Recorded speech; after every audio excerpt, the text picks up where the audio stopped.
An Israeli airstrike on the outskirts of Beirut has killed 2 and injured 15, intensifying an already tense situation as Israel rejects international calls for a ceasefire with Hezbollah. The recent attack brings the death toll in Lebanon to 28 overnight and more than 600 since Monday, further escalating fears of a wider conflict.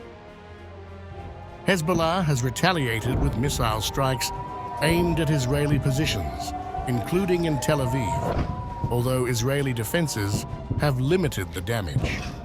In response, Israel has conducted strikes along the Lebanese-Syrian border to disrupt arms transfers to Hezbollah.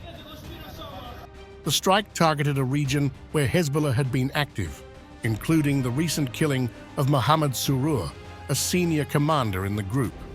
This operation comes as Israel's military maneuvers in Lebanon continue to defy pressure from its closest allies, particularly the United States and France, who are advocating for a 21-day truce.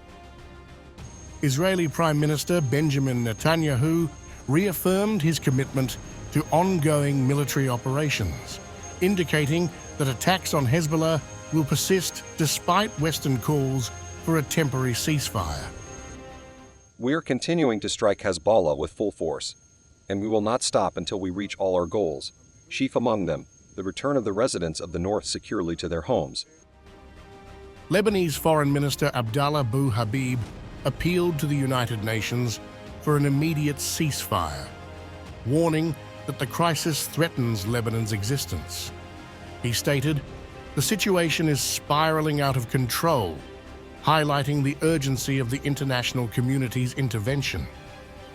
We have proposed an integrated framework to establish sustainable calm on Lebanon's southern border. Today, we reiterate our call for a ceasefire on the fronts as an opportunity and a prelude to the full and undiminished implementation of Security Council Resolution 1701. Despite Israel's defiance, US and French officials remain engaged in discussions aimed at achieving a ceasefire. US Defense Secretary Lloyd Austin cautioned about the risks of an all-out war, but maintained that diplomatic solutions are still possible. And we now face the risk of an all-out war.